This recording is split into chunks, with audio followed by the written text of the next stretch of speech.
Would the clerk please call the roll? Lynn Jarvis is in quarantine this morning. Apparently her granddaughters were at a baby shower, and one of the individuals at the baby shower came down with COVID and infected a whole bunch of them. So she'll be out for a week or so in quarantine, and this is starting to happen all over the county. So just as a reminder that this is still going on. So would the clerk please call this roll? Commissioner Henning. Here. Commissioner Warren. Here. Commissioner Zenner. Here. Chairman White. Here. Now, we always start a meeting with a prayer. Yes, sir. Pledge of allegiance. Would you lead us in prayer this morning? Our Father, we thank you for the opportunity again to represent the people of the county. We ask that you give us guidance and direction as we consider the issues and do the best that we're capable of doing. We ask that you bless the people of this county, the staff and the families that work for our county government and for all levels of government. There are so many things that we face as challenges, not just COVID. We need your help and solutions to so many of these issues. We tend to take for granted the many blessings you give us. Forgive us for that. Help us to be mindful of you as we go through our day today. Amen. Amen. Brian? Allegiance to the flag of the United States of America and to the republic for which it stands, one nation, under God, indivisible, with liberty and justice for all.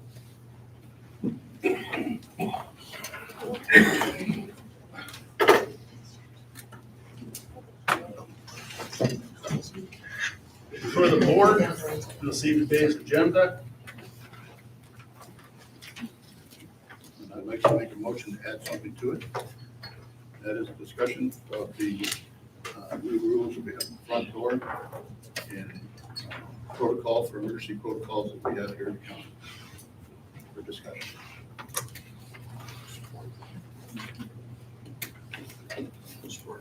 We have a motion of support? As courtesy, yes. No, but we'll add it. It's just gonna create a problem for everybody in here. So we'll add that to additional items. So that'll be put on.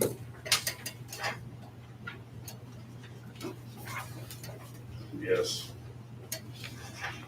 Just before number 6. So we'll say 5C. 5C or 5A or 5B or C.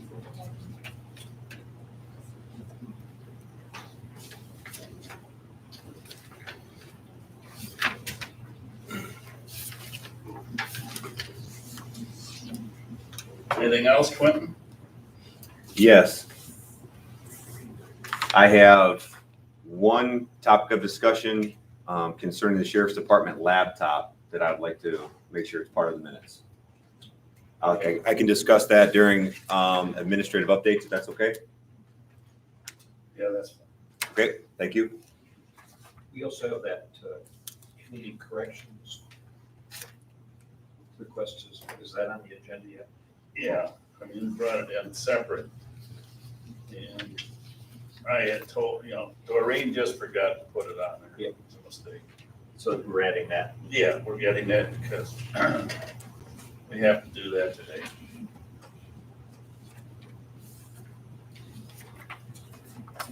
So that brings us consideration of the draft minutes from the July 22nd, 2021 Committee of the Whole meeting.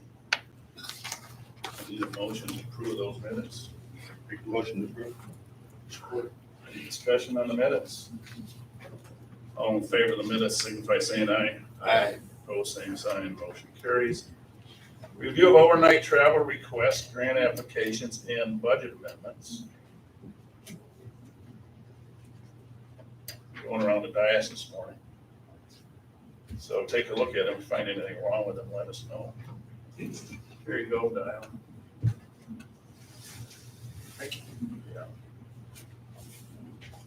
You Department head updates. Are there any department heads here this morning who'd like to give us an update? Teresa?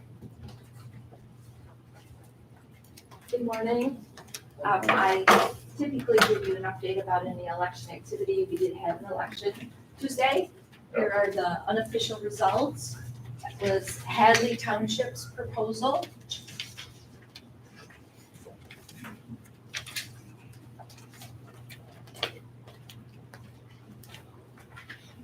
And basically to let you know that they had combined precincts 1 and 2. Thank you. And also use their AB county board. And so it's pretty self-explanatory on their proposal and the results of the election. Any questions? I have the board of candidates waiting to continue their work to make the results official. So if there are no questions, I can ask. Teresa, I have a question. When it says it's a fire millage, a medical responder proposal, do they have their own medical responders down in Hadley? I'm not sure I know the answer to that. Does somebody here? Oh, Mike Foskey is helping out with the answer. They do. Mike's helping out with answers. Okay, I was just curious. Thanks, Mike. Okay, that's all Okay, there. thank you all. Thank you, Teresa. Are there any other department heads that'd like to give us an update or like to speak to the board this morning? Rick?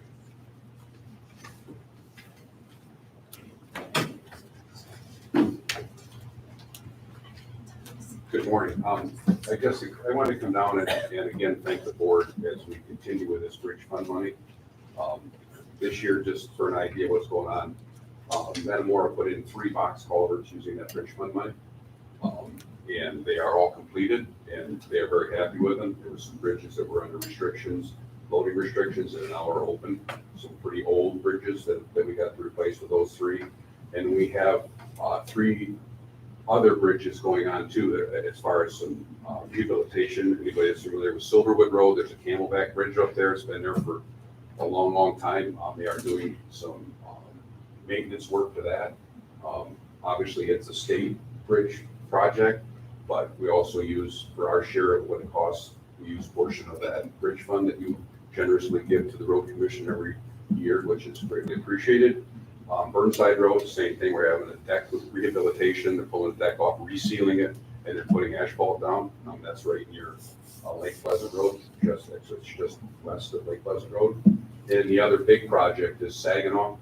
The Saginaw Bridge there is getting a rehabilitation, which it needed it drastically. And again, that particular bridge is probably going to be closed till the beginning of November. It's quite a project, so that's all using the access to the bridge fund, which is greatly appreciated by the entire county. Rick, will you explain to everybody in the room, because I'm not sure everybody's aware of how you actually use that money and the federal match dollars and everything else, how that's used? Yeah, and typically in township projects and in a federally a federal bridge, which takes as part of the national bridge fund or the state bridge fund, we're able to get, it's a 90-10 match. Typically the state and federal, between those two, end up with 90% of the cost of the project. We end up with a 10%. What we do is we take that bridge fund money and are able to, the county fund, and be able to match a portion of that, of our 10% match. So really, we get a lot of bang for a buck, and it helps. In the townships, what we've been doing with them is anything that's 4 foot large or larger, and it's typically township funds and bridge fund money that go into that, and that's our, the county bridge fund money. It's a 50-50 match at this current time. This year, that's what it worked out to be. So again, it's significant. I mean, that job down on the jobs down on in the Metamora were in excess of $300,000 for the three jobs. So they appreciate it down there, especially. I can tell you that Dave Best is happy to have that bridge fund. Sure he is. Are you being allowed to use a box culverts more than 30-foot federal $1 million bridge? Some areas? In some areas. We try to put them wherever we can, because I obviously, understand. the federal process is so pricey to go through the bidding and things like that, whereas a box culvert, we typically hire if we're not, we don't have crews that can do it in a timely fashion, we'll hire a contractor to come and do it, and it's a local contractor that typically gets that bid, so really saves us money on both ends that way, so. Just for the record, and for the public, would you state your name and title? I'm sorry, I'm Rick Pearson, the managing director of the road commission. Is it I've read or heard about other funds, state or federal, probably federal, for critical bridges. Anything to report on that?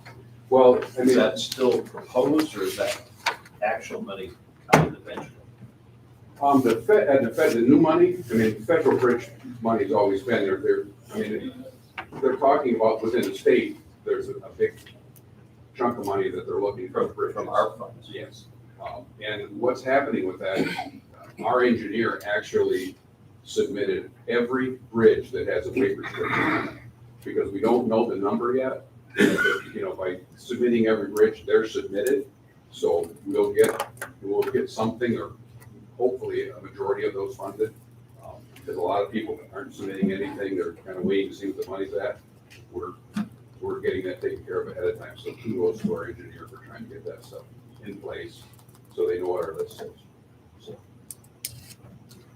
did that answer your question? I think so. There's so much coming out about money for this and money for that, that you lose track. I'm sure the federal government is too. Yeah, I agree. I mean, it's really confusing out there right now, and you know, that bridge stuff is my county highway engineer, he concentrates on that, so, you know, that's what he likes to do, and he can have it, because you deal with people, you know, at the federal level, at the state level. I mean, he has been in contact with senators and stuff, trying to get us on the map, so we'll see how that goes. Like you said, with all the funds, even if they approve it, doesn't mean guaranteed to get it. They might sit it down in Wayne County. So that's other issues that come up along with that. So we have this is all ifs and babies and wish lists. Right, you throw it all in a hat, and they shake out what they want to shake, unfortunately. Yeah. I guess, Tell Dustin he does a nice job, and he's real polite to people, which is nice. he is a people person. Yeah. And not against engineers, sometimes that doesn't happen. I understand. He's a great guy. Yeah. So, the only other thing, I gave you kind of an update on projects. I apologize, I haven't been down there, but COVID's kind of got things all shook up, as we all know. But we are wrapping up our first round of projects. General Square Road is pretty well completed. There's a few things on the deficiency list that we need to take care of, some cleanup on the restoration, that kind of stuff. Davidson Road has been overlaid, shoulders done. I know they were supposed to line paint. I don't know if they got that done for sure yet. But Davidson Road from the county line all the way into the roundabout is getting an overlay on it. I talked about the 3 bridge projects. They're kind of going out with a bid for Saginaw Road.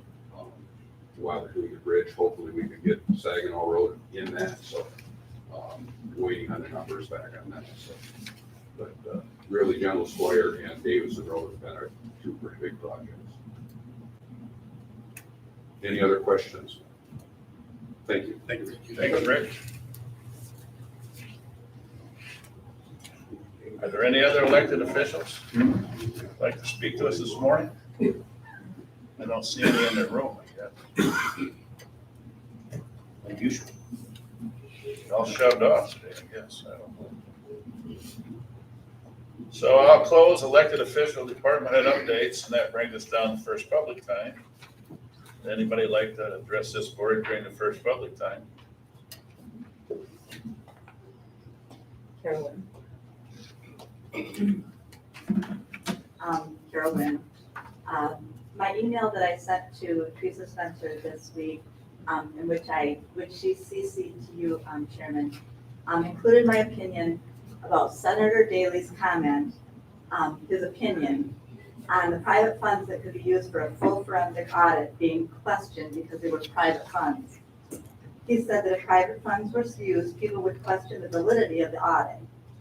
So because private funds were used to purchase drop boxes, send out applications for absentee ballots, and also to help with embellishing some election workers, that is one reason that I question the election. To masks, there are reports, there are tests. Parents send in masks that their children wore one day, 1 week. Masks are dirty, they are not clean, they are ineffective, and they are not fitted correctly. And if you go to experts who do this, who work for MIOSHA, who work for OSHA, they're not fitted correctly. There's just, the evidence is there. And I guess the other thing that I have is, I understand that when people say that the survival rate is, when you catch COVID, is 99 point something percent. If you catch it, you have 99 point survival rate. And I understand also that those who are in vulnerable situations should take precautions. And those of us who are healthy are able to do other things. And the best thing I heard this week on a commercial or something was, whatever happened to my body, my choice? Because those who are pro-abortion have said it forever, my body, my choice. But now that we have this, my body, my choice. I mean, they're not consistent. No, thank you. Anna Pierce. My name's Anna Pierce. I'm from Hadley Township. I wanted to share my opinion regarding the re-encroachment of the mask back into our United States. It hasn't left the rest of the world as we Americans have seen a reprieve. But now the unelected body, the CDC, comes out with a new mask recommendation. As far as I'm concerned, it's a recommendation, and big companies decide they need to force their employees to obey. I believe COVID was probably a virus handled in a Wuhan lab, which underwent gain of function studies. That such studies exist is no secret or conspiracy theory. To me, it means the American citizen must begin to use his own mind in deciding how he will allow government decisions to affect his life and freedoms. There is so much deception surrounding COVID, from the cycles run on a PCR test, which can be manipulated to increase number of cases, to counting cases that are asymptomatic to increase fear factor, to the unsafe way a vaccine, which many will not call a vaccine, the way that was brought to the world. It's unsafe. It's never been done that way before. It's being tested. Encouraging and coercing human beings, God's crowning creation, to accept a foreign substance into their body, and encouraging people to ignore reports like theirs puts out, it's deception. That is deception. In other countries, the lockdowns are worse. If a surfer gets off Google, he may see and hear all about the protests taking place in European cities and other cities. Perhaps he will find stories of people being asked for their proof of vax papers when they dare to go out. There are helicopters over parks with megaphones used to tell people they are out of line and disobeying lockdown orders. I don't want that to happen here. All of us must refuse to go along with this deception now. All of us have to refuse and make the hard decision to just say, no, we're drawing a line. It will not go away until we refuse to wear masks and refuse to force others to be vaccinated or lose their jobs. This will be work, but we must do the work of standing, or we will lose our freedoms. I give my opinion because I know it's hard for people to say what they are thinking out loud. What you do as an individual matters. I believe that in this time, when we lose our jobs because we draw the line at masking up or suffering invasive testing, punishing testing, that's really what it is, or we draw the line at receiving an experimental jab, we are doing a good work. I believe if we make the decision now to suffer hard times and huge inconvenience to our salaries, our children will inherit a better world tomorrow, but we must do the work of just standing today. That is all God asks us to do, is to stand. Go to the trouble of writing any store manager who forces employees to mask up or worse, take an experimental substance into their bodies. My prayer is workers at any large company or hospital being forced with taking an unwanted experimental shot will have the courage to not submit. I also pray and remind others to support them in suffering financial hardship. Find someone to help. I plan to do that. I do it already. We need to live free or die. Thank you. Are there anybody else like to address the board during the first public time? I mean, Kevin Nisley, Meadmore Township, also with co-owners of Lake End, Old Frog Barn Grill. I agree with everything these last two women that just spoke to you of. August 3rd, just 2 days ago, New York City required a proof of vaccination to enter all restaurants, gyms, and indoor venues. It usually starts in New York and California, and it works its way to the rest of the country. Also, yesterday, the CDC has been weaponized by issuing an eviction moratorium by signing an order to, in their statement saying that the evictions of tenants for failure to make rent and housing payments could be detrimental to public health measures to slow the spread of COVID-19. The data is just startles me that coronavirus, and I'm just going to use a first quarter of 2020 statistics where coronavirus deaths were 35,000, so on a worldwide basis, but going down from seasonal flu, which now is part of corona because with the PCR test and all being taken out of the whole mix, the distinguish between coronavirus or COVID and influenza A and B, you're automatically classified as a COVID case. Masks is the reason why I want to speak is because this mask thing is going to rear its ugly head again this fall. The groundwork has already been laid.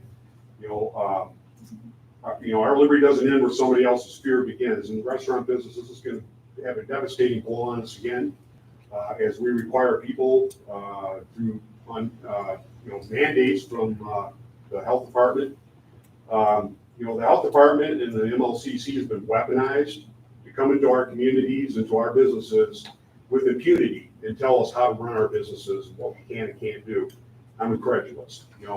Large corporations and businesses, Home Depot, Myers, Kroger, Walmart, were allowed to operate. Sure, they had mask requirements. People went in. Most people wore them at the time when this all began. A lot of people didn't. I was one of them. I had coronavirus, COVID, and I got over it. I had the best immunity that there is over any vaccine and needle if they want to pump in my arm. The zeal right now to put a needle in everybody's arm is just I can't believe the effort for a virus that is 99.5% survivable. And the other 0.5% are elderly people mostly and people with underlying health conditions. Influenza kills more people and has killed more people for decades than this virus. Yeah, this virus is a little more contagious than those other diseases or viruses, but it is survivable. But we want to put a face diaper on everybody. We want to pump a needle in everybody's arm and make it mandatory. And I think the health department, both at the Michigan Health and Human Services, all the way down to our local health department, and I know Kathy's not here today, are going to be weaponized to go into our businesses and make these mandates and force these draconian measures on us. For whatever reasons, I'm just absolutely perplexed. I want to say that as a business owner, if they try to do this to us again, we're going to be defiant. And that's all we can do. I think somebody here in town here, I won't mention his name, but a local restaurant here in Lapeer did the same thing. I was kind of a little leery about why he did it and whether he should be doing it. And at the end of the day, he was right, and he was not punished. And he was given his liquor license back, and he was given an apology. These measures are just an attempt to march us down the road of socialism and the New World Order and the fundamental transformation of our country into the socialist garbage hole. I'm not having any of it. And I'm at the end of my rope here. So I come into the building today and I'm getting, contract tracing at the front door. It's probably not as bad as having to wear a face mask, which they don't work. There's no scientific evidence that these cloth face masks work. And, but everybody's mandating in other states and particularly New York, California, and it's eventually going to show up here this fall, guys. And I pray to God that it doesn't, because I'm at the end of my rope. I think it was Benjamin Franklin said that those willing to give up their liberty for safety deserve neither. I'll leave with that. Thank you. Would anybody else like to speak to us during public time? Here in Encino, I want to close public time.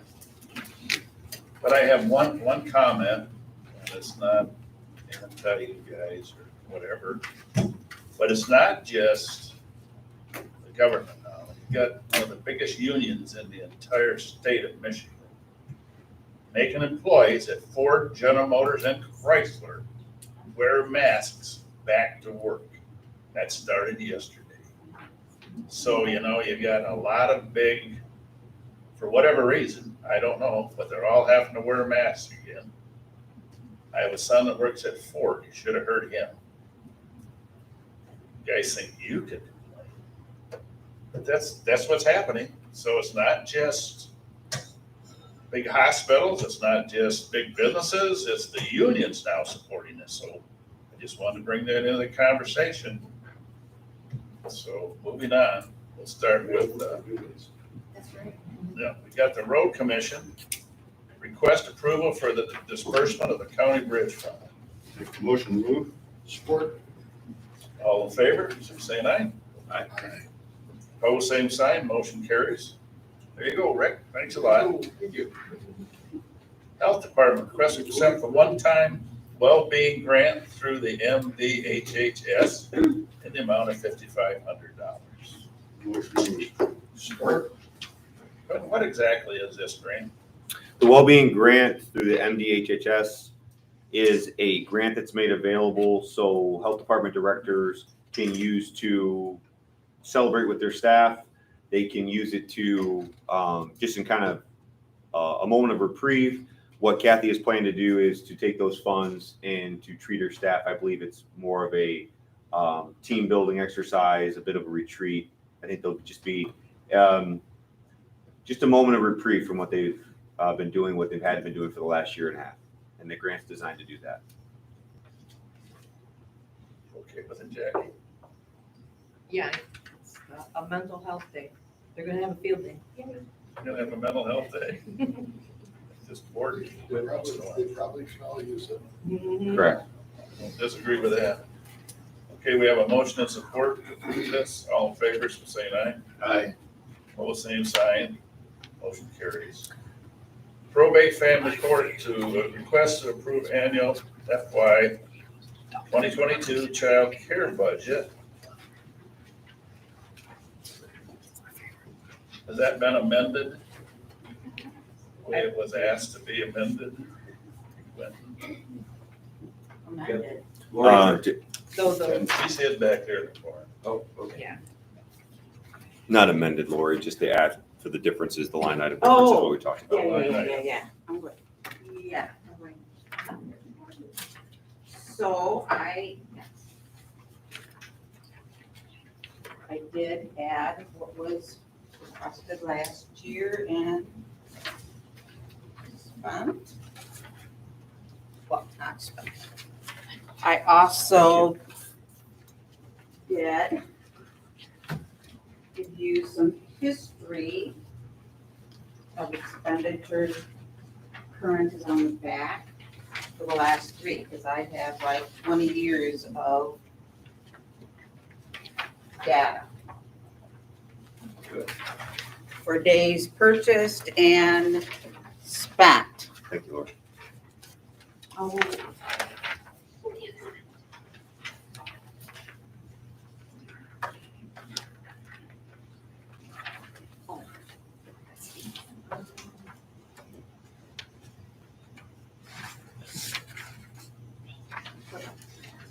So there are a couple things going on this year that I know that this is a larger budget. It's $256,000 more for the child care fund. October 1, we take responsibility of 17-year-olds. I don't know what 17-year-olds are going to be to us this next year, what impact.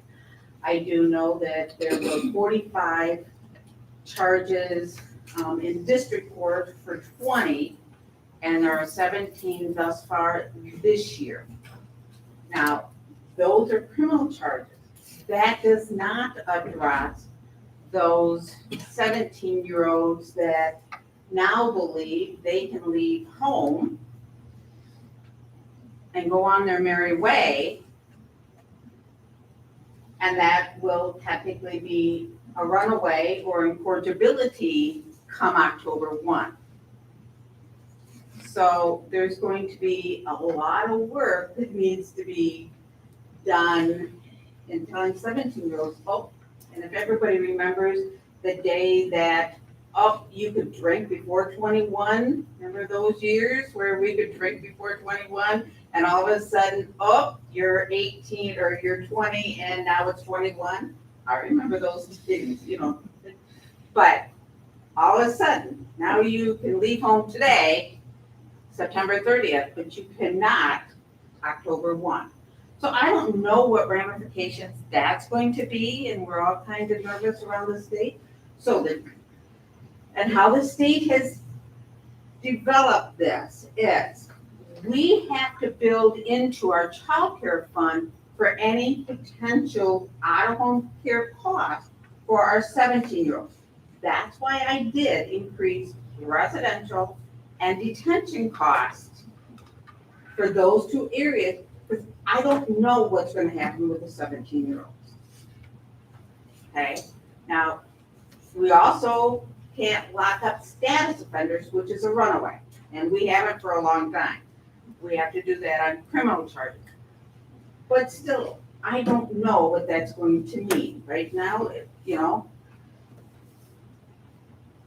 I'm anticipating that we're going to get a few more charges because 20 was an odd year. I can't measure basically on 20. In saying that, all 17-year-olds, anything that is a crime that has occurred after October 1, and we put any cost into that 17-year-old is billed back to the state of Michigan. So if we lodge that kid, there is going to be a different line on the child care fund that we ask for a monthly reimbursement. We get that back at 100%, okay? Is that a permanent?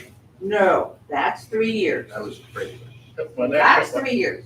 does that money, when it comes back, when it's reimbursed, because you're asking for this money to be taken from the general fund? This increase. So when this money comes back from the state for the next 3 years, does that reimbursement go back into the general fund?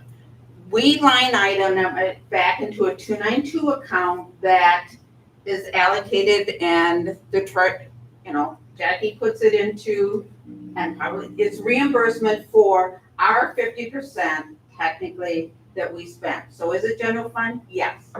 I would say it really is general fund reimbursement for the expenditures that we pay now. So it's just reimbursement of your 50%. And they line item that. The other point, okay, But I understand that you line item them, but if you're lining them in the child, basically you're having it line items into basically one of your child care funds, right? It's a special line item. but it's a reimbursement to the general fund by the child care fund. I understand. I mean, I don't know how to better to explain that. Gary, the county's policy is not to build fund balances in special revenue funds. I understand that. So if she is reimbursed 100% for that expense, we're not going, our appropriation will not increase. It won't continue to grow. No, wow. I mean, you're not gonna let her 250,000 grow to 250 million or something like that. Right. Oh, all these years, I have asked what I really think I need. And if you look at my past history, it's pretty close. I have come under child care fund. I mean, I really have come under, and I work hard at coming under child care fund. So I'm not close on all of taking these. that away from you, Lori. I just asked a question. I know that it upsets you. Well, I really Sometimes work hard at this. challenged where the money has to go and where it has to come from. Because, you know, the county's not a charity. I understand that. And, you know, another thing, the state, all of a sudden on October the 1st, all of a sudden, a 17-year-old now, but the federal government wants him to be able to vote, but now all of a sudden he becomes a juvenile. Is that right? We're probably one of 3 states where 17-year-olds are not considered under the juvenile court. And so really, the feds are moving us to recognizing that 17-year-olds are not adults and therefore should not be treated like adults. And they're really saying, you know, brain science is, you know, really, we're never adults until we're about 25. So take that for what it's worth. So 18, everybody has a right to vote, they go into the service, but technically 17-year-old is the only thing that they can be charged as a crime. And so we're just moving it up. You mentioned this is for 3 years. What happens? Don't know. There's a lot of negotiation going on and trying to move that child care reimbursement from the state then would be pumped up to maybe 65%. And we do the remaining percent, To be determined. to be You know what's determined. gonna There's a happen. lot of discussion out there and it's gonna get more and more as the You know what will happen, just like it always happens to the county? We will end up having to pay 65%. 65% Well, right now at it's- first, and then it'll slowly go away Well- until all of a sudden someday they want us to. It will never go below this 50% that is now, that they reimburse, the 50%. That's been since the lawsuit that a lot of counties did back 20 years ago. So it's been 50% all, since then. The other increase of this, in which will be 100% reimbursable, is, you see the second request is I hire a individual to deal with just 17-year-olds. And that grant has to be done through eGrant.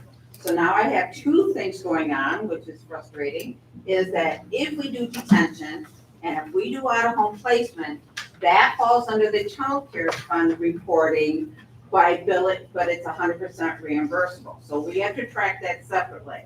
However, the e-grams that I've had to develop and create a budget is for any of the other services that we may do, which,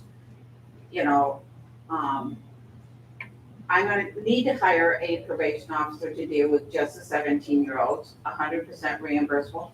Also, a part of that is I go back from many of these supervision programs, part of my salary and as part of my assistants and as part of my account clerk. So some of that money isn't spent out of general fund because I bill it back to the child care fund.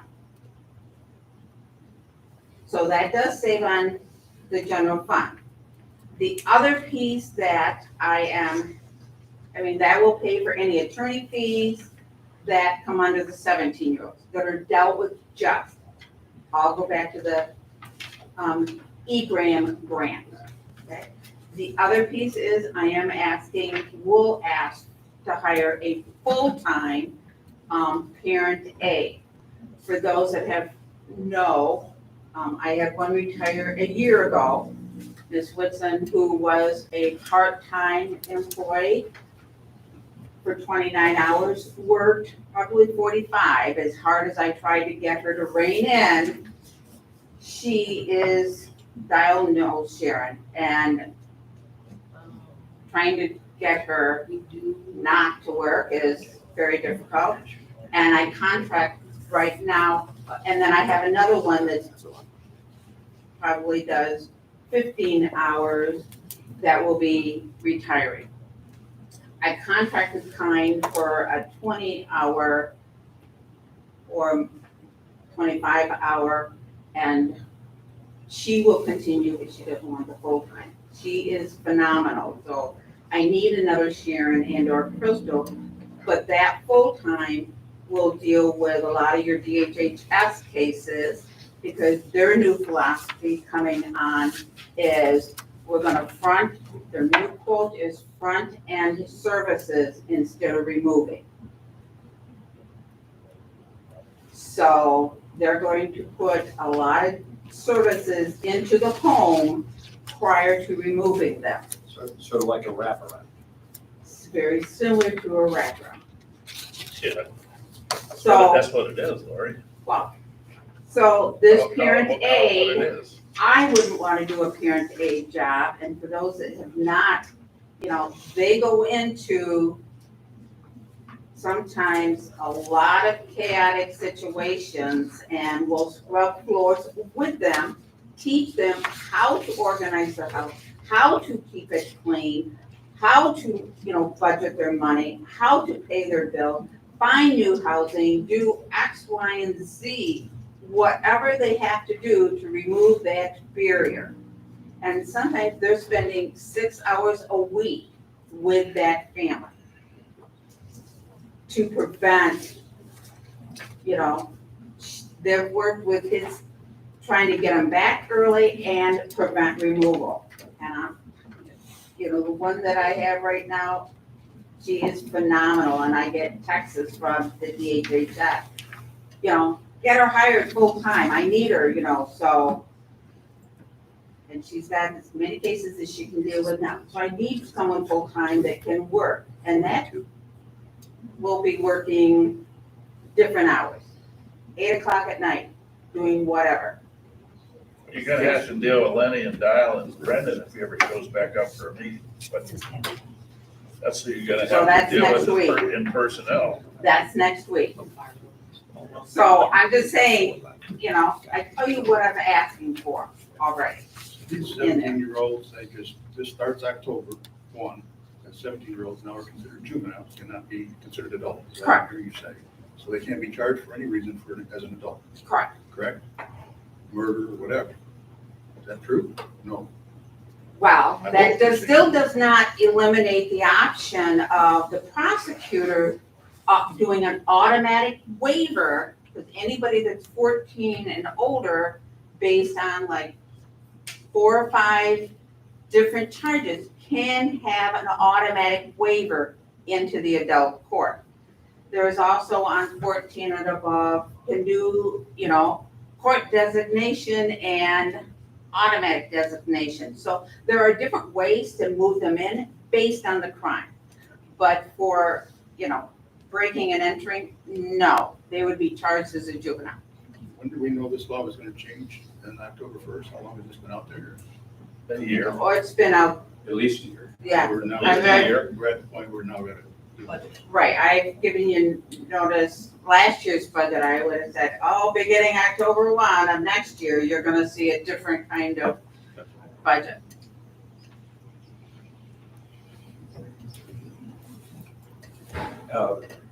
This is gonna switch gears just slightly. 17 is in effect a new category that we're adding in. My question goes more to what's happening generally in the child welfare fund, the services that are required and it's matched with the state. Especially given the pandemic, it's been suggested over, you know, the last year and a half that the cases that we are going to see or have already seen perhaps are going to get more serious, that we're going to face greater challenges and problems Are you talking Among our about child protection proceedings, in that. And child welfare? yeah, child welfare. Are we seeing that yet? Because that's also really a question of budget planning. Well, that's part of this budget. Yeah. Your child welfare is part of this budget Right, in exactly. terms of But should we be planning on expecting more expense in that fund because there are more juveniles facing more serious problems? And maybe it's too early to say, I don't know, but I'm Again, asking your expert opinion. I don't know what we're gonna do with the 17-year-olds, because No, I'm, exception. He's talking about all Just- juveniles. Are they getting more violent? Just 17. oh, we've had, in the last 2 months, which we're all kind of going, is charges for girls having domestic violence fights, girl fights. It's like, we usually don't see, girls having the fights in school. And we got like 6 different charges of those, which was very odd. Girls don't usually, actually go into fist fight. They talk about it, but they usually don't. It's usually the guys. Learned a new term, the 30-second drill. Do we know what the 30-second drill is? Haven't heard it either. It's where kids plan a little activity in going into the bathroom at school and fighting for 30 seconds and leaving, and that draws a big crowd. Didn't know that, well, we got charges. I'm going, oh, we're just doing the 30-second drill. Okay. So that's occurring amongst the kids. And these fist fights are part of that 30-second drill, or is there something separate from that? Pardon? The fist fighting, is that separate from the? The 30 girls seconds? fist fighting, that's something different. But it's girls. But it's Yeah, but girls. it's I understand. girls. So my question, do we know what they're fighting about? What's causing the issue to do this? Boys, All of a sudden, okay. Age-old story. boys, That's always been, yeah, but Or, something's creating, you know, worse, what I'm saying. typically, you took my boyfriend, or, it's that. It's like, Yeah, no, I it's not, they're children, so it's usually, in the adult world, we say it's always money for sex. Now it's just boys with girls, But again, let me renew my question. Should we expect more demand for out-of-home policemen because of different behavior patterns resulting from the pandemic or what societal forces, whatever? Because that really requires budget planning. Yes. I am hoping that the services that we do and we're creating will prevent the out-of-home placement. Because I don't support out-of-home placement at all. The only, and I'm really glad we're down to 4 right now. 2 will stay for a long time. The other 2 will be done in January. How much are they costing us a month? Roughly $1,300. A month? Per person. No, altogether. I mean, a day. A day, yeah. Yeah, a day. I mean, the 4 of them is $1,300 a It's a day. day. Yeah, I'm sorry. That for a month, Yeah. that wasn't bad. I'm thinking, Yeah. No, that's it. Sorry. Where are we What? housing them? One is at Youth Academy in Everett. There's another one in Pineview, which is in Everett. One is going out to Iowa on Monday. And another one is in Purchase Foster Care in Isabel County. Which is, the state's really getting very, very tight on the residentials that are even in operation in the state. They are putting so many restrictions on residential in the state that they're disbanding. I mean, I know other counties are having a lot of difficulties in finding placements for kids in residential, and we're going to be looking at more and more out of state. So unfortunately, which is not always conducive to families, but you go where the child's needs are going to be met as well as where sometimes you can find a bed. So, and the one that I'm moving to Iowa on Monday, is $257 a day. So I used to cringe at anything over 200.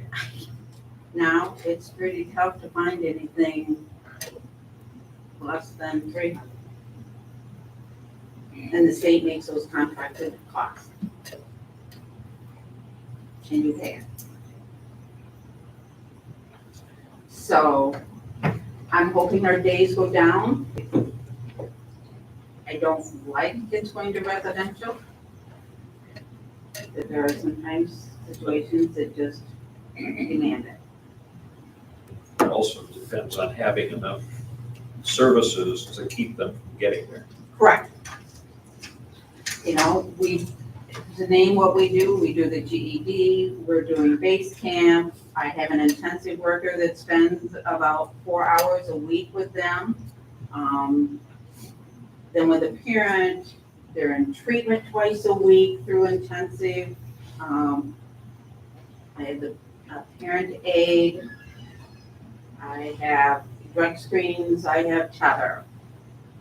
So I have a lot of services that we try to front load into working with these kids and families to try to keep them You know, in the home. thank you. I think it's important we hear about that periodically, and we haven't for a long time. It's one of those things that scares me because it ate up so much of our general fund Yes, budget. Kevin, I'm not downplaying that this is a tough budget. You know, and it's always one child away from blowing it totally out of the water. You know, and the other thing we know is it's not just a juvenile budget issue. It ends up, we can't make a difference when they're younger, we're gonna pay for them for all their correct, entire life. right. I don't even think they want them in prison anymore, do they? No, We'll still pay for it. you still pay for it, right.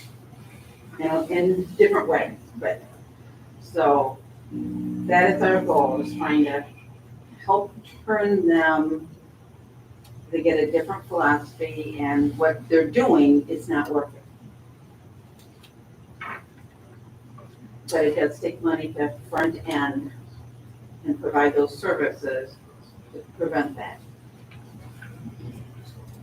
We've got 2 draft motions. I'll move the first one. Support.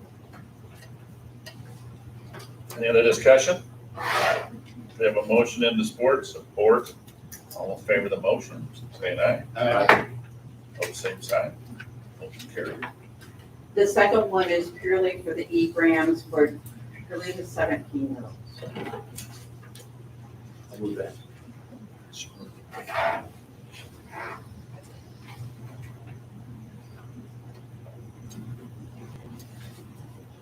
Then who supported it?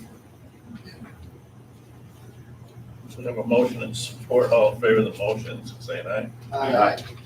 Pose same sign. Motion carries. Thank you. I'll put in my book to come back and maybe in March or something and give you what the numbers look like for 17-year-olds. Maybe you should do it in November or something after it starts. Well, crimes have to occur after October 1, so So you're gonna start picking them up off the streets? no, The ones that were criminal when they were, we're not wanting them anymore than, all of a sudden now they're a juvenile, but they were an adult, so I mean, so now they run away from home. that's why I'm gonna meet with the law enforcement here to talk with them. That'll make a lot of people happy. Thank you, gentlemen. Thank you, Lori. Lori. I think I'll add as an added comment. Not to embarrass Lori, we've been blessed to have Lori Curtis in this area serving our I county don't, and I the don't youth. think and anybody families. was, I don't think anyone was trying to embarrass Lori. The only problem is down the road, probably 4 or 5 years, there's gonna be a board sitting here that's gonna have a tremendous budget here in child care. And I won't be here either. What's that? Yeah. That's certainly not So our you know, fault. it won't be my fault. So anybody that plans on still being around here in 5 or 6 years better realize what's happening. And that our general fund and tax dollars coming in to the county aren't increasing. So every time we have to increase these budgets or do that, I understand the reasoning. But, and you know what happens with everything we do at the state? We used to have a secondary road patrol. Remember how that worked? When they used, remember how that worked, how that started to work now? When all of a sudden they paid for 2 people. And then they cut it down to a person and a half, then they cut it down to a person. Then they cut it down to what, 50% of one person? And give us some kind of a song and dance that, well, at the end of the year, there are gonna be some reconciliations, there's gonna be more money and you might get some more. Remember how we did that, how they did that? Yeah, so that's what's gonna happen here, you know that. Been around here long enough to realize how the state works. Pass it down to the counties, we'll just increase the amount of people that work in the state, and we'll just let the counties pay for it. But these juvenile justice costs are really something that's an indicator of what's happening in our society. It really is demonstrating that our society is disintegrating, our families are disintegrating, and that the cost is gonna keep increasing as that occurs, unless we get a grasp on it. I don't disagree with that. So, moving in. Yes, Rick, you gotta wanna talk again. Yeah, and I want to talk, put the motion on or discuss about the setting that we just put up at the front door coming into the county building where they're contact tracing, where they're doing temperatures. I wanted to talk also about the protocol for how we handle things. Now, I understand in the past, protocol has always been for emergency. We would have our administrator and Judge Loca make decisions. I understand that under a fire or somebody hit the building or whatever's happening, snowstorms. The situation we have here at the front door is something we're talking about. It came as a request from the health department. And who makes those final decisions? Do we as county commissioners have that authority to say what goes on in the county buildings, which I thought that's what we're supposed to be doing? Or do we put that in the hands of somebody else? So I wanted that brought up as discussion today because there's less deaths going on. We have, Lapeer County had 17 tested cases of COVID. That's tested, they could be asymptomatic, we don't even know. There's 0 people in the hospital, 0 people in ICU. And all of a sudden, we're talking about masking again, we're talking about testing, that this is going against everybody's constitutional rights. And I understand last year, and I wasn't in agreement with what happened last year, but we were ordered by the governor to do all this. And as it came down to the Supreme Court, she didn't have the authority to do that. She went against legislation. Then she kind of got on her bandwagon and got the health department to come after us. Are we over the health department, or is the health department over for us? So the request was that they recommend that we do this, and I kept my act here. I want them. Alicia said, we're not going to mask. I agree with that. As you heard from some of the constituents out here today, and it's proved the masking don't work unless you have the N95. That's coming out publicly all over. We're hearing about Delta variation. People don't understand Delta variation. But call your pharmacist, call any place. Well, I was hoping to ask Kathy and myself, but she's out on vacation. I give her kudos, she needs that. I understand. But if you ask them how they test for COVID, Delta, they don't test for COVID. You know what a pharmacist said to me the other day? I checked it out myself. As soon as she said that, she goes, so where do they come out with all these numbers? I said, that's a good question. And now we're talking about doing it again at the front door. We don't even have proof, evidence of any of this stuff happening, other than they're telling us all across the country, across the world. I have to support these people out here standing up today. I'm glad to see them come in. It's not just me that I know I'm not alone in seeing what I'm seeing. Do your homework, check it out. There's places you can find all the history. What homework do you want me to do? What I want you to do Didn't I right now, just tell you that even the biggest unions in this state, you did tell me, I just told you that. and here's what I want to tell you, and this is what I've Well, said. you can tell me, and you've told me 100 times the same thing, and I'm gonna tell you something, the CDC's recommending this, not Gary Roy. I understand that, Gary Roy, but this is what I'm saying to Gary Roy. Dial Henning, Minnie Schneider, Brian, myself. These folks out here elected us to represent them, and they have business to take care of. And you know what I've been told by several people, a lot of people, you probably heard it themselves. I elected you to do the job so I don't have to think about it. These guys are taking off their job. I can see I know some of these people. They're losing money to come in and talk to us as leaders to stand up to this stuff. Now, we can't change anything here. I agree with you 100%. I can't change the CDC. I can't change the President of the United States. But I know in Lapeer County, in that building, we can take a stand and say, not here. Not in my body, you're gonna put a vaccine, not in my place, you're gonna make me wear a mask. I don't think I told anybody to get a shot, did I? No, you didn't. You didn't tell them that. I'm just telling you what's coming. You heard them. They're telling us, this is what's coming.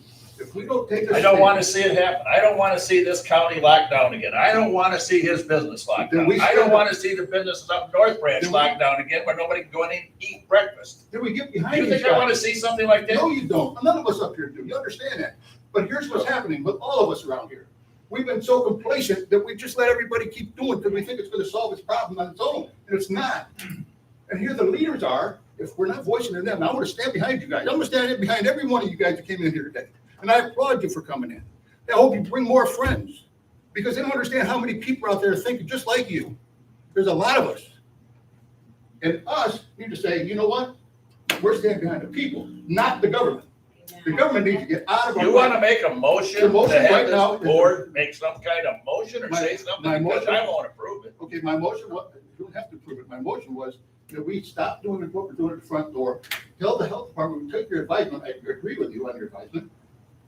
But give me some more proof of what's actually happening, because there is none right now. You're just telling me to. You can say, I was wrong, I'm just telling you again. But that was the thing, an emergency protocol, does the county have the authority, or does the health department have the authority? That's what I wanted on this agenda. Yes or no? Do we have that? My motion is, do we stop and stand up and say no more of this? Or do we allow the government to take charge and come in and close our building down when they want? We can stand up as a county. They might not like us. They might come and try to fight us. What are they gonna do? Arrest us? You're already taking away my freedom. So what the hell's the difference? So that was my question, to get this taken care of in this county, that we'll stand up behind these people and get some decisions made that don't go at the front door until there's proof that there many people are dying. And like they said, 99.something people percent dying if you do get COVID. Let's stop talking about COVID cases and let's start talking about treatment.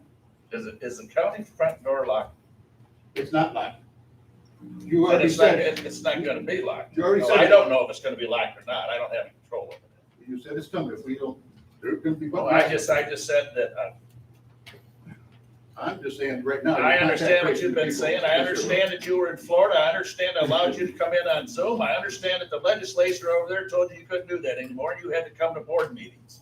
And I understand you're upset with that, Rick, but I can't help that. I mean, the legislature told you and told every commissioner in this state that the boards cannot go to Florida all winter and sit there. Come in on Zoom and vote. The legislature did that. Gary Roy didn't do that. So let's explain that to Gary Roy, because the whole county is closed down, where I couldn't come in the building. So whether I zoomed from my house at home, or I zoomed from the office next door, or I zoomed from Florida, what difference does it make where I zoomed from? That was the rule. I did the rule. I understand you did the rule. Okay, but. And I allowed you to come in on Zoom, did I not? I didn't stop doing my job. I worked harder in Florida than I did here in this county. But what I'm saying is, I Can want we to take the stick motion right now to to take the- this off the front door, The topic. yes or no? We stick just to the topic at hand. Wait, but the motion is for the county to make a decision, and then also in that decision, that we're gonna discuss in the future protocol, who calls emergencies. Does the county have the power, or does the administrator have the power, or does the judge have the power, or does the health department have the power? Who has the power in our county? So I want that to be a discussion in the future. But right now, I'm making the motion to remove the contact tracing and temperatures on the front door. Chairman, Point of order, Yeah. Rick, you've made several motions, each one of them different. You can't put that burden on the clerk to try to extrapolate from your. I just narrowed it down. You need to either have a written motion before this board that we can consider, and that the clerk knows exactly what you're saying, or just move the issue to next week when you're going to have a written motion. I'm just telling you, sitting here, that you've said several different things to where it's impossible for the clerk. All I'm saying, I'll make the motion that I'm moving this, that we remove that from the front door. I will move it to next week, another week of tracing. Why don't you just move the No. issue to I'll next move that week and have an actual draft motion I'll have before us, and then that we'll know exactly what we're voting on. I'll make I that appreciate motion. I'll move that for next week. That'll be my motion to move to next You week. don't have a motion to move. No, the topic. The topic, just bring the topic Just bring back. it, yeah, Bring the topic back next week. thanks.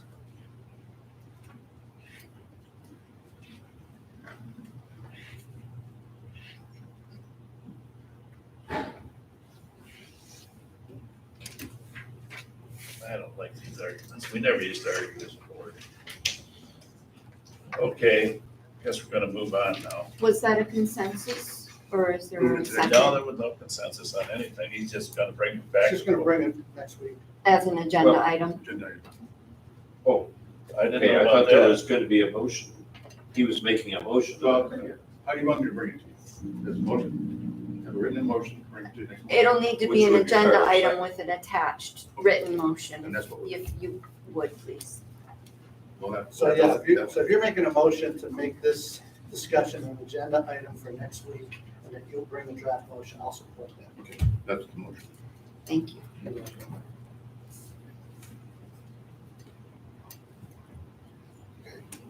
Just, I'm just a little confused here. Does he need to have an approved motion to put it on his agenda item? Yeah, He because does for the I'm looking at the clerk there, so where Gary sets the agenda for the committee of the whole, because this is actually a committee, the clerk prepares the agenda for next week's full board, so she's wanting to have some type of formal. The request for action with the draft motion written Okay. So that's A what. draft by motion. Monday, Draft motion. so I can have it for the agenda.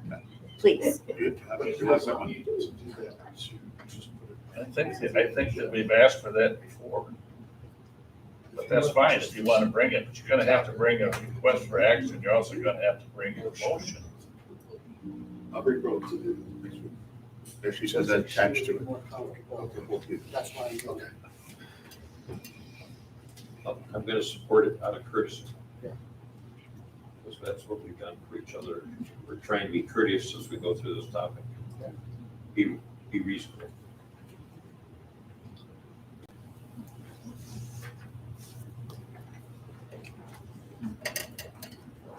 Lenny's right.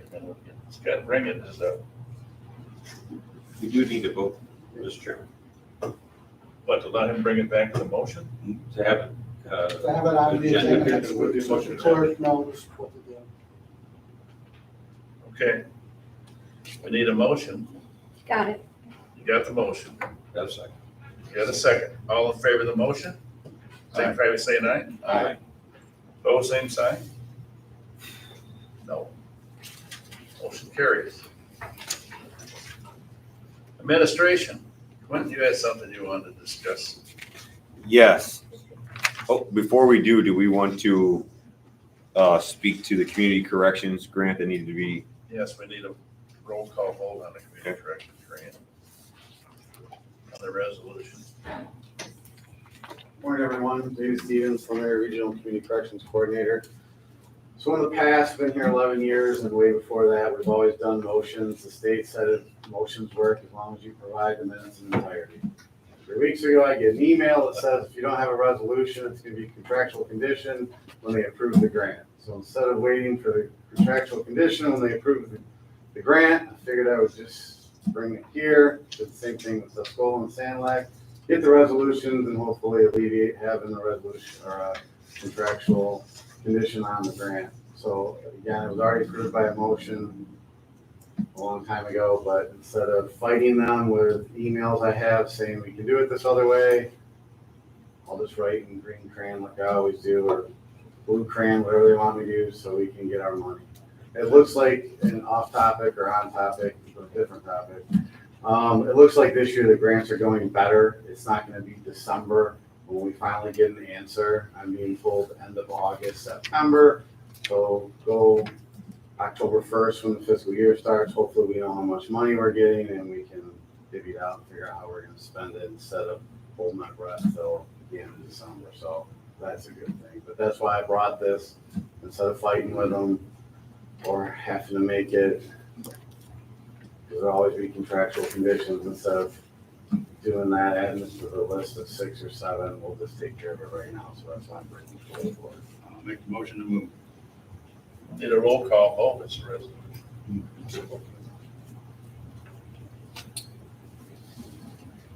Commissioner Warren, Yes. Commissioner Snyder, Yes. Commissioner Denver, Yes. Commissioner Henning, Yes. Chairman Roy. Yes. So I have just because of the whole board is here today, I have the authority here just to sign it and send it. But we're gonna have to do this again next week for this. Just enter it into the record next Just week. enter it into the record. Okay, that's fine. Thanks, Dave. Thank you. Sorry about the confusion. No problem.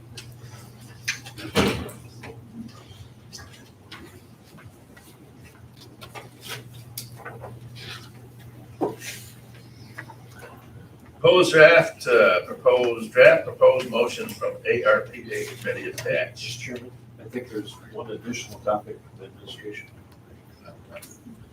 Just one thing, Oh, for the want to make sure that, laptop, yeah, enter the record. exactly. We want to enter into the record in the official minutes that back in January, it was motion 4921 to authorize Sheriff's Department to purchase 48 units of laptops, and it was paid through Central Dispatch. One laptop was not accounted for within that count, so they needed an additional purchase. So it's the same exact laptop. It was by the same grant, but they needed to make the additional purchase. And so what I'd like to do is just enter in for the record that an additional laptop was purchased. Is being purchased out of the Sheriff's Department Equipment Fund, which is legitimate. They have enough money in that account to do so. And I just wanted to make sure that that separate laptop was accounted for and paid for from the different fund. So if there was an audit on that particular grant, one would see the 48 paid through Central Dispatch, an additional laptop paid through Sheriff's Department. Okay? Do you need a And to be motion? able to, yes, please, to search it, I would need that as a Enter it in motion. the motion, yes. I'll make that motion.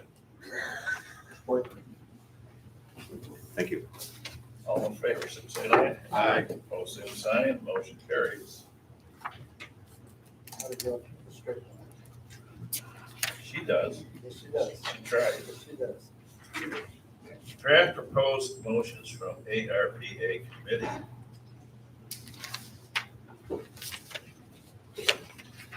Got two proposed motions. First one is motion by Roy, supported by Zener, to recommend to the committee of the whole pursuant to the recommendations by the ARPA committee to authorize administration to proceed with a broadband study in order to get internet Wi-Fi services at both Pazuki County Park and General Square Memorial Park to better serve the public. Motion carried unanimously. Chairman, can I ask a question on that now, or? Well, you can. Okay, I just need a little bit further description on what is a broadband study, because there have been so many of them. I figured you could provide some insight on that. And also, there's no discussion in this motion on the cost.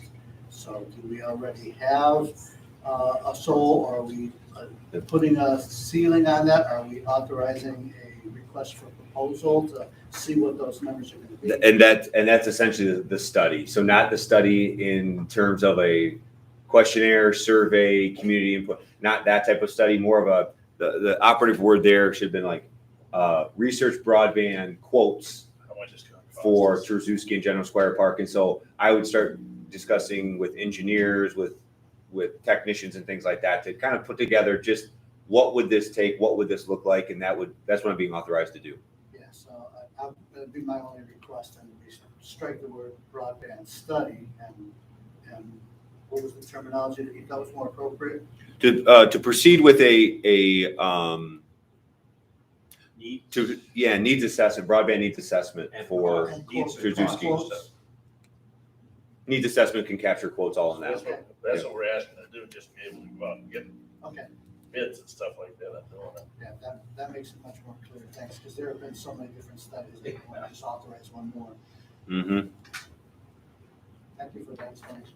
Yeah, they really need it out there for, people need to use credit cards. They don't use cash. They don't take cash any place anymore. So younger people have to always use their credit cards. So the second one is motion by Zender, supported by Roy, to recommend the committee of the whole. You see that there's only two on there because Dow was absent that particular week, so it was only two of us there. To recommend to the committee of the whole, pursuant to the recommendations of the ARP committee, that the county proceed with establishing a public hearing to allow comments on the American Rescue Plan Act, ARPA, funding being provided to Lapeer County, to be held on Wednesday, October 13th, 2021 at 6 p.m. And further to authorize the administration office to advertise the public hearing in a newspaper of general circulation in addition to the county website. The motion carried unanimously. The purpose of this was, if you sit in one of our meetings and you hear the motions, then you understand what we're looking for and spending the money on. But the general public doesn't have any idea. So this was an information meeting for the general public. I think we're all in agreement on this one. We want to make sure that we continue to have transparency with the public. And my only, to give administration time to prepare for that, my only comment would be that when that time actually comes, clearly we would want to start off with an introductory explanation to the public as far as, here's what the statute says, here's what we've done to date. So that at least we have the groundwork, and then we can hear their input, which is one of the things we're looking for from the purpose of transparency. We agree. One comment on clarification. The term public hearing, should that be amended in this motion to say informational session? That's right. Should be, it's not a public hearing. Yeah. Okay, I would recommend that we strike the word public hearing from the motion in its place, right, informational session. Yes, and that'd be part of the motion. And So, yeah. just clarify. And why? Yeah, Clerk brought to my attention with a public hearing, not only would a staff member need to be present at that meeting, be taking minutes, but a public hearing also, I imagine 4+ people from this board may attend, and in that way you have a quorum You have to have a quorum. You have to have four. under the guidelines of public hearing. Informational session just simply says we're not talking about policy, we're not talking about making decisions, we're not spending money, we're not making those types of decisions at that meeting. So not to give the impression to the public that this is a public hearing where decisions will be made. This is simply an informational session. right. And Do we still need a clerk? I'm still gonna come because I need to know what y'all are up to. As a concerned citizen, yeah. And we're still, I assume we're gonna have, like we do on every public meeting, we're gonna have public time where they can still give their input. The agenda will be built in, Q&A will be built in, but under the guidelines of public hearing, it just changes the dynamic of what that meeting can do and what it should do. And I don't believe we need to have a clerk there taking minutes and then putting in, as far as the archival record of an information Yeah, meeting. But that would be your call if you want to document it. I mean, If you're gonna have public I time, think we do want to document it because we want to show that we've done this as well.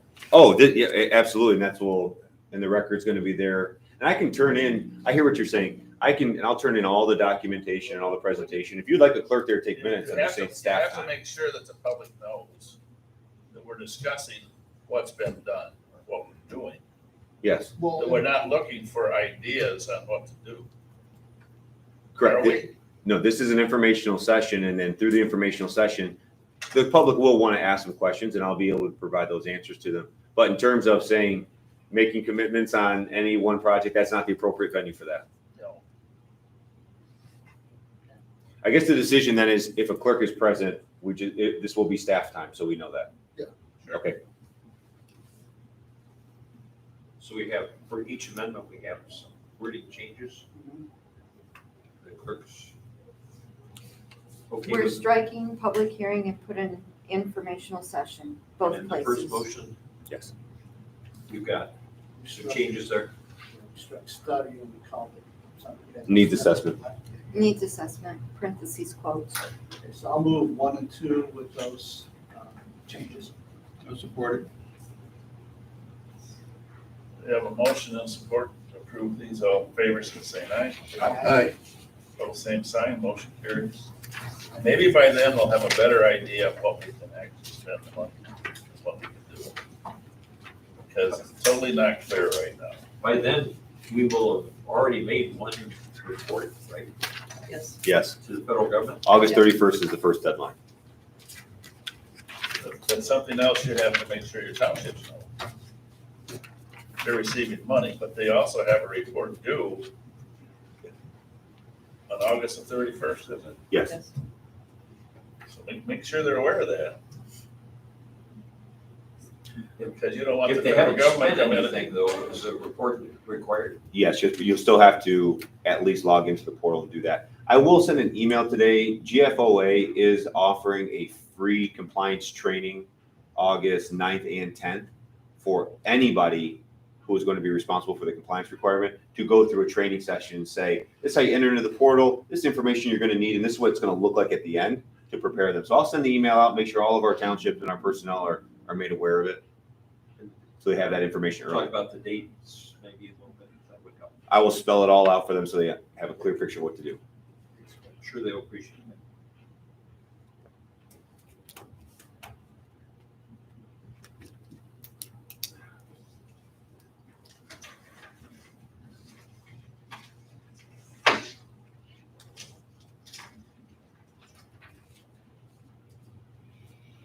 That'll bring us down to the second public time. Anybody like to address the board during a second public time? Sure. Sir, how you doing? Above average. Above average? Good. That's good. So my name is Victor Zedewages. I live in Dryden Township. I own some businesses in Lapeer County and Metamora. So I have one comment and then one ask. So the comment would be when you brought up the UAW's got a mask requirement. The difference to me is that's voluntary. It's an organization. I own a business. I could tell my employees to wear masks. UAW's telling their people to. Home Depot's telling their people to. Voluntary, it's not government driven. So to me, that's everything, it's voluntary. So I guess my ask would be for you as commissioners, and I don't know the relationship between how the health department reports to you, if they get direction from you, guidance or oversight, but that your direction to the Lapeer County Health Department is that anything that they feel is important for businesses is voluntary or it's a recommendation, which would be helpful. Recommendations are helpful, but not mandatory. Mandates are really difficult for businesses and they didn't work last time, it won't work this time. So voluntary, recommended versus mandates.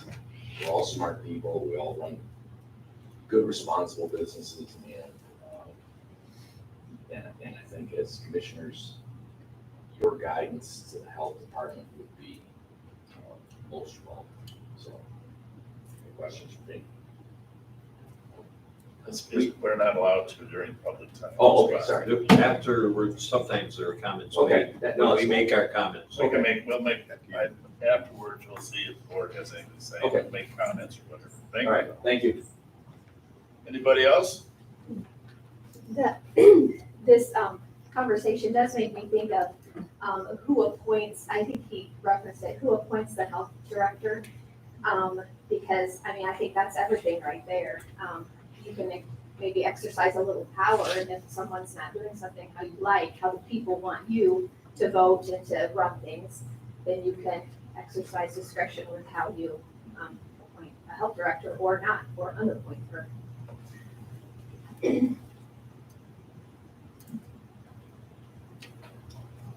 Anybody else like to? Go ahead. Go ahead. Okay. Mine is really quick. I guess the discussion about attending meetings, Zoom meetings, whatever. Richard Bernstein, one of our Michigan Supreme Court justices, spent months in Dubai. Months. I think he might finally be home. Months. It's hypocritical.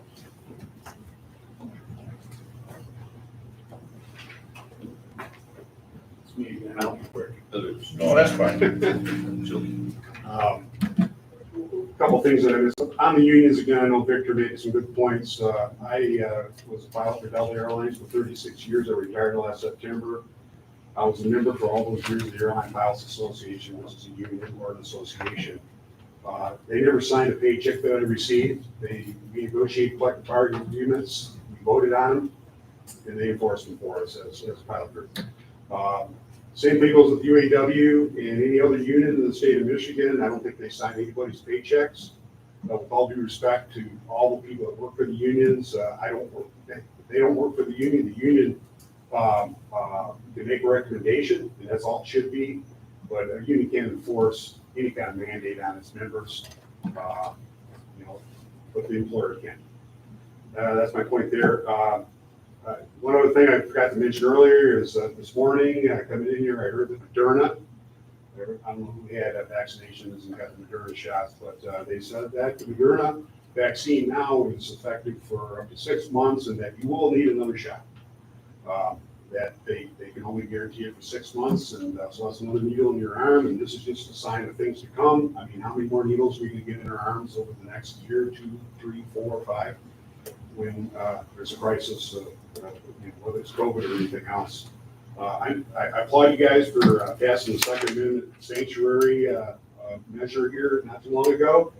Though it is very symbolic, I think it sets a great precedent and a standing about how we feel in our community, and you guys back us up on that. I'm a big supporter of the Second Amendment.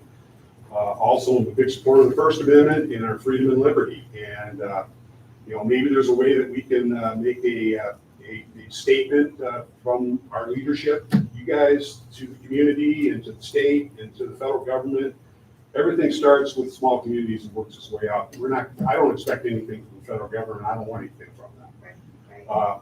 So, if we can make a statement that, we support, we're a sanctuary for freedom and liberty here, and just like Victor said, the masks should not be a mandate, nor should vaccines. They should be a recommendation, and we have to make those decisions ourselves, our body, our choice. And that's all I have to say. Thank you. Thank you. Would anyone else like to address this board during the second public time? Hearing and seeing no one, I close the second public time. Does anyone of the commissioners have anything for the good of the county? Well, I think everything we discussed right now is for the county. We need to stay on that subject because nobody wants to talk. Like you say, I started arguments, but the arguments aren't coming from me. When you say I'm starting arguments, and as far as the community, this should be a discussion between all of us, that we all stand up and say enough is enough. That's what it was all about. It was never about anything more than that. I don't have any more powers. You don't have powers. We can't control the things that are going on out there. But as leaders, we can let them know we're going to be behind them. That's what I've been talking about for a long time. But saying that, when we talked about, you started bringing up stuff about me about being in Florida. Well, that was an order saying we can't come in the building. We got to Zoom. I had a choice. Since my home in Freeze, I'd be down in Florida, so that's I what. understand where you're coming from, Rick, but the rest of us were all here for public. You were, you know, We were all in the building in the building. every Thursday. You were in the building, and this is what was told to me. And the reason I did what I did is because the public couldn't come in the building, and the public took a long time for me to even get you to get a Zoom in this county. A long time. Well, it was done by the state, which was, everybody was doing Zoom. I had to fight that issue to get that Zoom put on there. And so I'm like, if I'm asking the public not to come in here, why would you ask me to come in here if that's how bad it was? Didn't we put it on, did I not let you zoom into Eventually the you did. meetings, That Rick? was my point. It was a long time. It's just like here, we shouldn't be discussing moving this down. We should be saying, why didn't we have a commissioners get together, emergency call, to talk about what we're doing at the front door? I found out last Thursday when we walked in the door. Is that what I'm supposed to find out? Is that what the employee is supposed to find out, changing policies because the health department had a recommendation? Don't we make decisions? Are the employees coming through the front door? What? Are the employees coming? They're coming, no, they're not. But your citizens are, your constituents are. They have to come in and talk to you. We really don't want somebody bringing somebody into the building, right? We have 300 employees. Yeah. The last time this happened, we had whole departments home. And then the issue came up that, all right, they actually, somebody brought it in from someplace else, brought it into the department. The whole department got infected. So the whole department went home. Then the issue comes with the union. Should we pay them for the 2 weeks or the 3 weeks that they're home, even though it was brought in from someplace else? They didn't pick it up in here. See, it creates a tremendous amount of problems, not with you and I, and not with Lenny, or not with Dial, but it creates a tremendous amount of problems inside this building. With everybody. Yeah, sure. And I appreciate the comments made on behalf of the union and that and the other things. You know, we have 10 of them in this building, 10 different ones. You understand that. And we have contracts with all of them, and that we're supposed to protect the people in this particular building. There was no references. I didn't make a reference about the UAW. I'm just saying what happened down in Ford, General Motors, and Chrysler. Somebody just said they all have to wear masks now. And I didn't hear their union standing up and saying, you know what, you shouldn't have to do that. So I guess if they didn't stand up and say you shouldn't have to do that, I guess they agreed with it. Is that not true? Is that not the way you would look at it?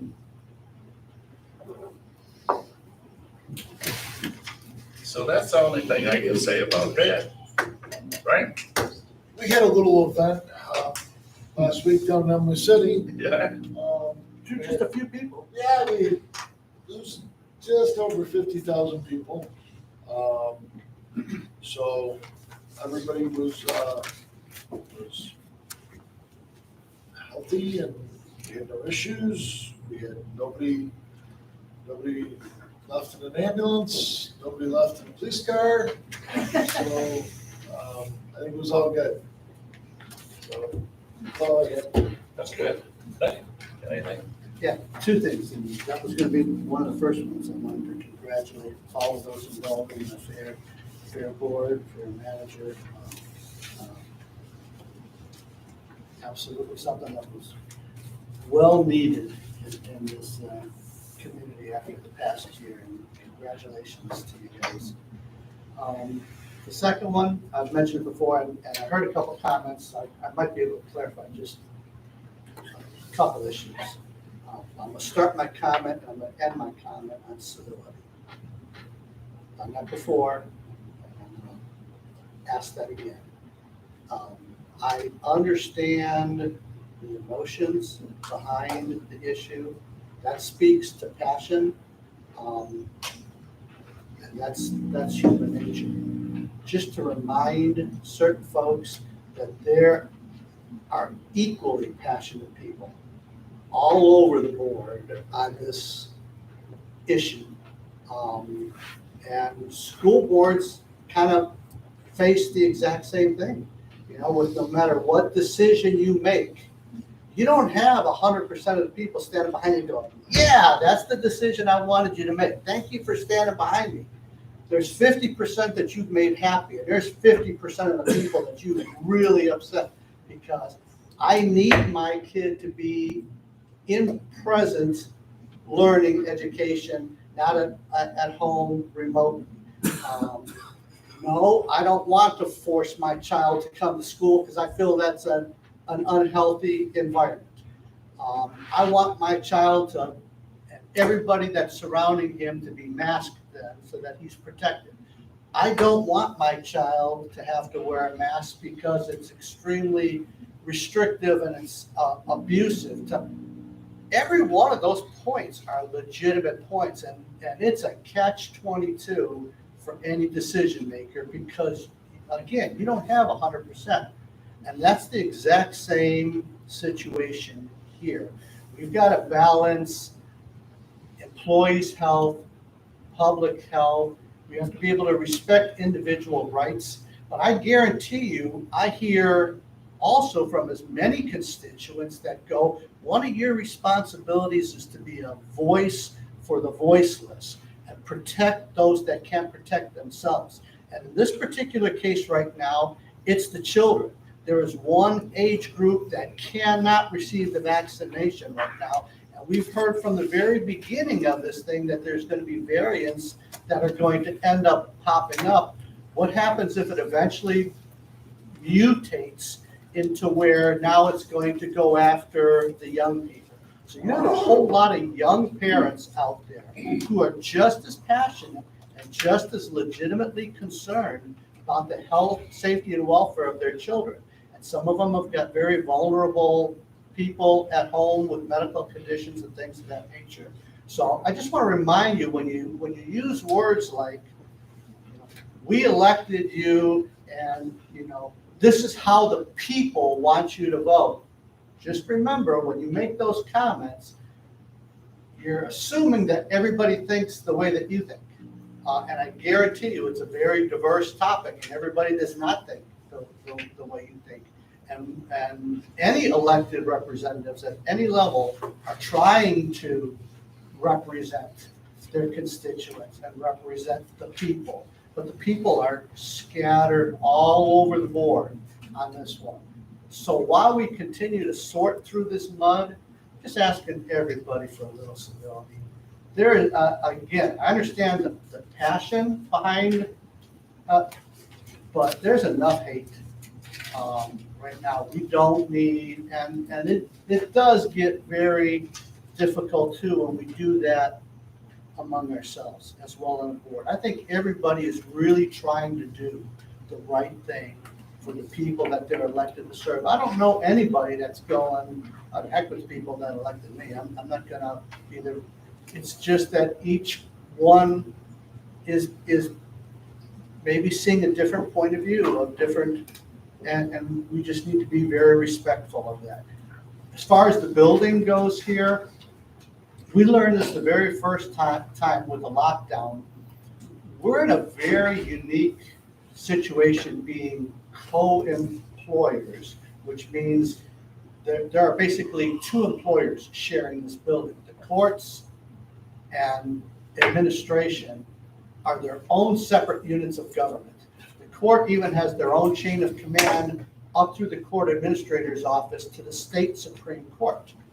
And then the county administration is its own unique administrative. And so when township offices or city or village offices made the decisions to close or made certain safety decisions or whatever, they were making those based on their own employment, as if it was Kroger operating a Kroger building. Now picture Kroger operating a Kroger building right alongside, let's say it's Comerica Bank, and the two of them both operate their business within a Kroger building. Two different employers, two potentially different sets of rules. So that's what happened here with us. We have to follow, we are a courthouse. We're not just a county administration building, we're a courthouse. So even when the chairman of the board makes certain authoritative decisions in conjunction with county administration and the representation from the board and direction from the health department, that's still done in conjunction with the chief judge for our courts. who has his own chain of command and has his, so if we decided that we needed to stay open and they said they were gonna close, or vice versa, they said they have to stay open, and we decided we're gonna close. It makes things very complicated. And we do have 11 bargaining units that we have to work and have a relationship with, and each one of them have their concerns from their own employees. Then I've heard the term used of the health department director. This is another unique aspect of government. The health department is one of our departments that works for the county's administration. And the health department director is not a constitutional officer like the treasurer, the prosecutor, things of that nature. That's a department head that comes right under the authority of administration from our controller on down. That person has job responsibilities, and one of them is they are the health officer for the county. And when they put on that hat, that's a totally different hat. Now they're not necessarily our chain of command. Now they are responsible for a chain of command under the state's Department of Health. So much like, think of a police chief working for a city. It's an administrative officer administrating law enforcement, but by the same token, he also has a responsibility that goes beyond just administration. City manager can't come to a police chief and tell the police chief, I want you to do this with this law. I want you to do this with this charge or this with this person. You can't tell the police chief who to charge or who not to charge. So that relationship with the health department director, when it's the health officer, we do not have any authority over that person. We can't tell that health officer any more than a city manager can tell a police chief how to do their job. Now, most of the direction that we've been getting throughout this process is recommendation. It's not mandate. Unless it's a mandate from the state and it flows on down, or when it flows on down, it also flows down through MIOSHA, which is another thing that the chairman has to be concerned about. When you get state regulations and MIOSHA comes in and goes, you must have, or you must do this, or you must close the door, or you must have this signage, or you must have that. You got to follow MIOSHA standards, and anybody that has a business knows how that works. You don't. You take on MIOSHA, and next thing you know, you're going to start getting a whole bunch of tickets and a whole bunch of fines. So we have to balance all of that. And so it's a fine balancing act that the chairman, the chief judge, the controller, the board has to do. And we are going to continue to take public input. And we're going to continue to try and do that dance within the law and respecting the viewpoints of our citizens. But again, just please remember, when we try to take in the viewpoints of our citizens aren't giving us just one point of view. Again, they're all over the board, and no matter where they land, people are very, very passionate about their positions. So while we navigate these waters, I just ask for continued patience and civility, because again, there's just enough hate right now. That's the extent of my comment. Again, Commissioner Schneider has expressed my thoughts much more thoroughly than I probably could have, and I can't find any point of disagreement with what you're saying. Would underline the fact that the county is a creation of the state. We don't really operate on our own authority. We are under the state, and that puts us in an awkward position to be challenging things that they say. I would also affirm that I hear different opinions from people about how we should be doing this. We have, I think we have the obligation to listen to all, And I'm glad that people are expressing those opinions, and I hope you continue to express those opinions. We do want to be cognizant of those things, and to the extent possible, try to come to some kind of logical resolution of the issues involved. This is a rather unique situation.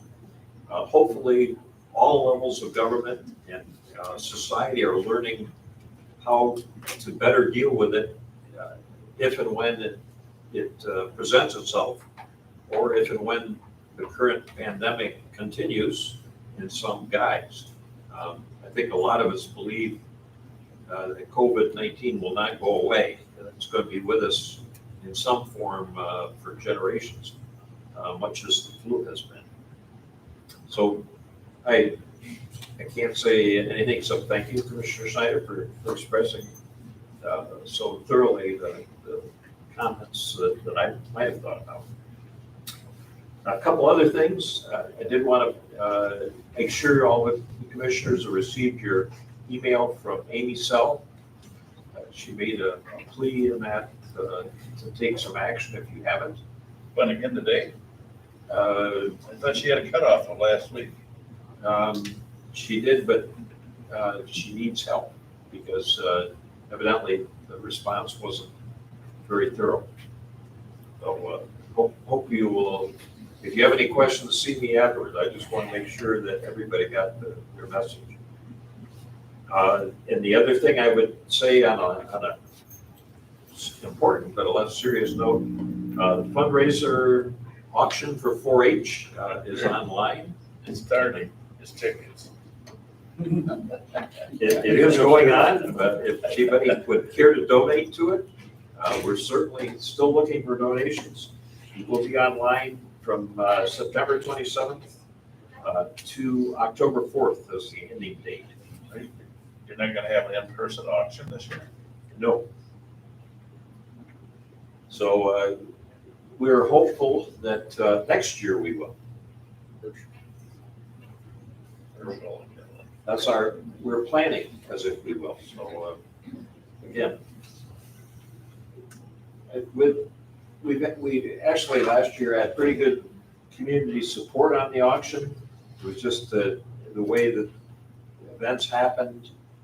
We couldn't obtain the number of items that we would normally have, and so the income derived was obviously proportionally less. So this year it's amazing, particularly in local businesses, how supportive they've been.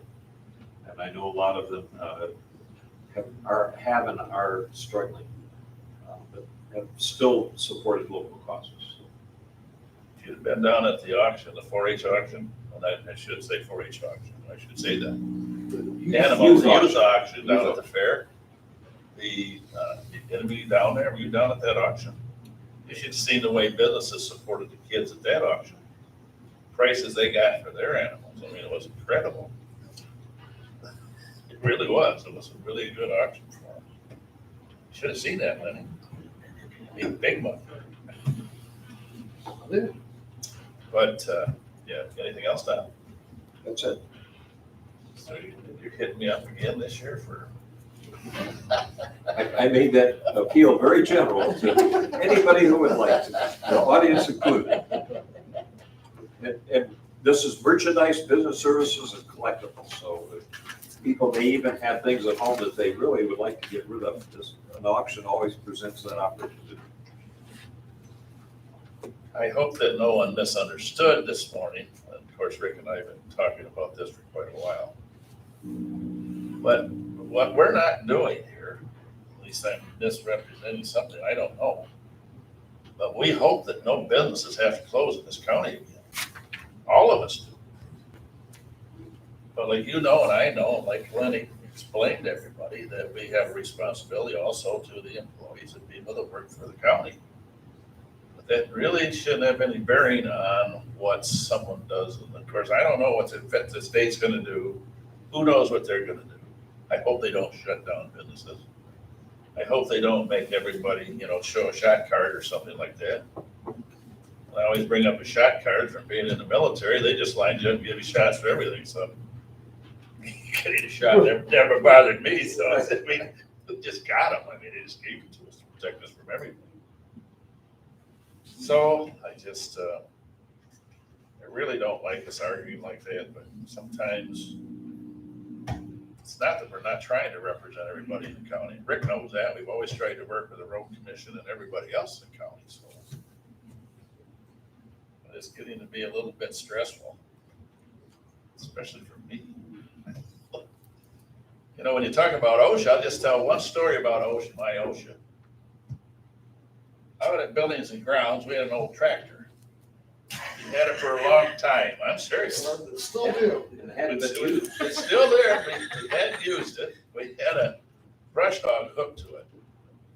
And my OSHA came in there one day, the inspector came up, he looked at that tractor. Well, that tractor, I think, was built back in the 50s or something like that. And he says it doesn't have a fan guard. We said, well, the tractor never had a fan guard. It didn't have a fan guard and it wasn't built.